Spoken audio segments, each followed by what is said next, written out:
हिमालय पे पेड़ हो तो गीत गाएंगी नदियाँ, गीत गाएंगी नदियाँ। पेड़ों पे चिड़िया है तो गीत गाएंगी नदियाँ। माँ की लोरी जैसे होते हैं नदियों के गीत। नमस्कार, संपाद के न्यूज चैनल में आपका स्वागत है और मैं हूं जर्नलिस्ट डॉक्टर हरीश चंद्र लखेड़ा।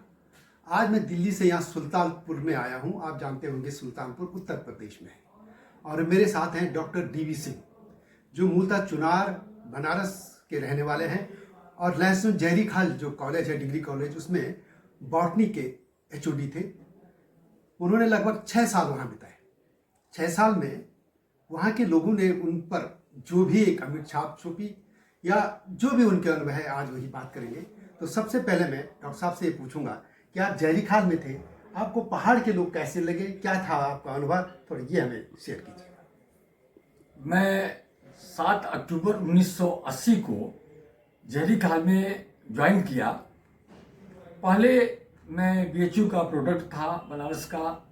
जब मैं वहाँ गया तो मेरी बहुत अच्छी इमेज नहीं थी। सही बात तो ये है कि मैं वहाँ ज्वाइन करने से भी डरता था, लेकिन जब मैं 7 अक्टूबर को वहाँ पहुँचा और जब मैंने वहाँ ज्वाइन किया और वहाँ के लोगों को जब मिला तो कितने वो प्लेन हार्टेड होते हैं, कितने सादे दिल के होते हैं, मैं उसका कोई भी बयान नहीं कर सकता।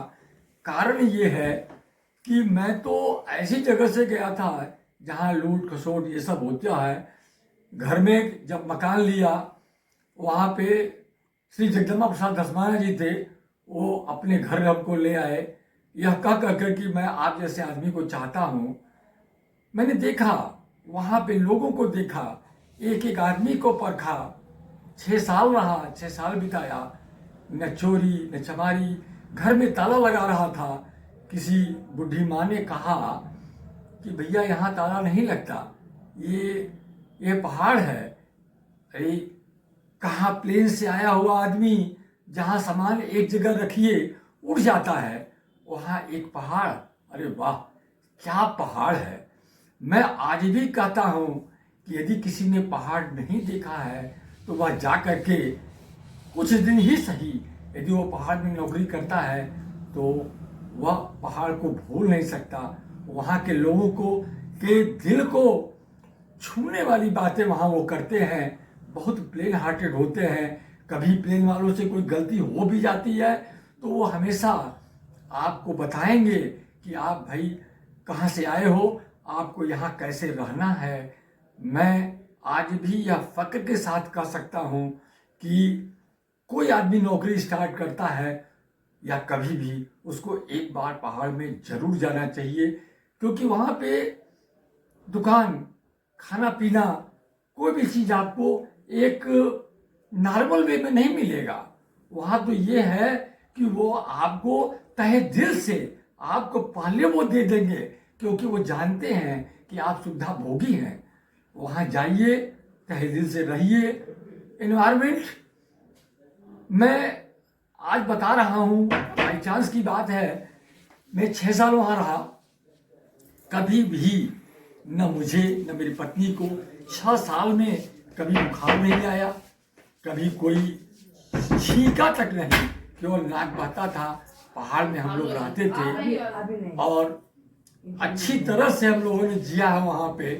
वह जिंदगी मैं आज भी कहता हूँ प्लेन में नहीं जी सकता। आज भी मैं कहता हूँ कि यदि किसी आदमी को देखना है, विश्व का भ्रमण करना है, तो मैं तो ये कहता हूँ कि आप विश्व क्यों जाते हो, आप सबसे पहले अपने पहाड़ को ही देख लो। मेरे विद्यार्थी, एक चीज और है कि आपने कहा कि बहुत अच्छे लोग हैं, लेकिन ये कम से कम ये समझ लीजिए 30 साल से ज़्यादा समय हो गया इसमें। वहाँ जब से अलग राज्य बना, बहुत कुछ बदल गया है। पहाड़ के लोग भी उसी तरह से, अब उनमें भी वही हो गया है जैसे गंगा जमुना मैदानों में मैली हो गई, ये लोग भी मैले हो गए। और ये जो इनकी भलाई का पन है, उसका इनको नुकसान भी हो रहा है। दूसरे लोग हावी हो रहे हैं, दूसरी सभ्यताएं जो जा रही हैं वो इन पे हावी हो रही हैं। तो आखिर क्या रास्ता है कि क्या करें लोग कि ये अपनी संस्कृति या अपने जो इनको इनोसेंट जो है उस तरीके से बचे रहे और दूसरी सभ्यताएं इन पे हावी न हो, इसका कोई रास्ता रखता है? देखिए, जब मैं वहाँ पे था तो सही बात है, मैं 6 साल ही रहा, लेकिन जब मैं था तभी घुसपैठ करना शुरू कर दिए थे। जो मैंने अनुभव किया है, मुझे पहाड़ के वो लोग जो प्लेन में आकर के कुछ दिन रहे, और जो हमारी एक आदत है कि अच्छी चीज़ों को तो हम नहीं ग्रहण करते, लेकिन गलत चीज़ों को हम ग्रहण कर लेते हैं, उन्होंने वही किया। यहाँ के जो गलत चीज़ें थी उसको उन्होंने ग्रहण किया, उसमें पैसा था, वो वहाँ गए और उन्होंने पैसा कमाने के चक्कर में गंदी चीज़ों को ग्रहण किया। मैं कभी कभी पहाड़ के लोगों से भी कहता था, जब प्लेन में आया तो भी कहता था कि हमारे वो पहाड़ी भाई ज़्यादा गंदे हो गए जो प्लेन में आकर के रहे और वो प्लेन वहाँ पहाड़ में पहुँचे। जहाँ तक उसके रेमेडी का सवाल है, उसको ख़त्म करने का सवाल है, मेरा अपना सोच है, आप प्लेन के लोगों को हटा नहीं सकते और हटाना उचित भी नहीं है। मैं ये कहता हूँ कि पहाड़ में ऐसे ऐसे जीव पड़े हुए हैं जो प्लेन के लोगों को मोटिवेट करें, उनको समझावें, पहाड़ की सभ्यता को बतावें। मैंने कोशिश किया था कि मैं पहाड़ में रहूँगा, लेकिन कुछ अपने व्यक्तिगत प्रॉब्लम्स के कारण मुझे प्लेन में आना पड़ा। लेकिन मुझसे आज कोई पूछे, मैं 72 साल का हूँ, मुझसे आज कोई पूछे कि आप कहाँ बसना चाहते हैं, तो मैं तो यही कहूँगा कि मैं पहाड़ में बसना चाहता हूँ। दिल से कहूँगा, मेरे बच्चे भी आज कहेंगे कि मैं पहाड़ में रहना चाहता हूँ। लेकिन इतना मैं जरूर कहूँगा, किसी को आप वहाँ से हटावें नहीं, प्लेन वालों को आप उनको मोटिवेट करें, और ऐसा प्लेन नहीं है कि उनको आप मोटिवेट नहीं कर सकते। यहाँ 10% लोग, 15% लोग गंदे हो सकते हैं, तो क्या जब हम बहुतों को उनकी गंदगी को दूर कर सकते हैं, तो क्या हम पहाड़ की सभ्यता से परिचय नहीं करा सकते हैं? एक और शब्द था, जैसे अभी हम चर्चा में कर रहे थे, आपने कहा कि पहाड़ जब आप गए लोग आपको तुम बोलते थे, तो वो कैसा आपका अनुभव था? थोड़ा उस पर भी आप अब देखिए, मेरा तुम और तू में मैं 7 अक्टूबर को ज्वाइन किया और हमारे प्रिंसिपल ने हमसे कहा जाइए क्लास लीजिए। मैं क्लास में गया, जिन बच्चों से भी मैंने बात किया सभी ने हमको तुम कहा। मैं रात में आकर के सोया नहीं, क्योंकि मैं जिस सभ्यता से गया था यहाँ आप और तुम कहते थे। बाद में मैं घर आया, रात भर नहीं सोया, दूसरे दिन मैंने किसी से जिक्र किया तो उन्होंने हमको समझाया कि अरे भाई, पहाड़ में आपको तुम कहते हैं और तुम को तू कहते हैं, और आप तू शब्द का प्रयोग बहुत कम करिएगा, तुम का ही ज़्यादा करिएगा। तो मेरे जो प्रिय विद्यार्थी थे पहाड़ में, मैंने उनसे पूछा, उन्होंने हमको बताया। फिर मैं जब प्लेन में आया तो फिर मुझे तुमसे आप पे आना पड़ा। तो पहाड़ के लोग, मैंने बताया पहले ही, दिल के बड़े राजा हैं। आप बस उनको मोटिवेट करने की आवश्यकता है। सवाल इस बात का नहीं है तुम और तू, आप पहले जाइए वहाँ के कल्चर को समझिए, क्योंकि मैंने देखा है, मैंने अनुभव किया है।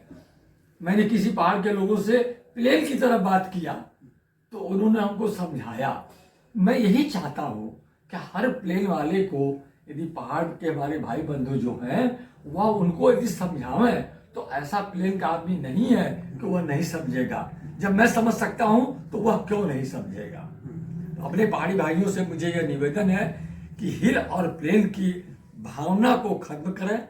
हम भारतवर्ष के हैं, हम भारतवर्ष के नागरिक हैं, चाहे हम प्लेन के हैं चाहे हिल के हैं। हम एक दूसरे की सभ्यता को, एक दूसरे पर को अलगाववादी दृष्टि न रखें, उनको हम अपने से जोड़ें, उनको हम मोटिवेट करें।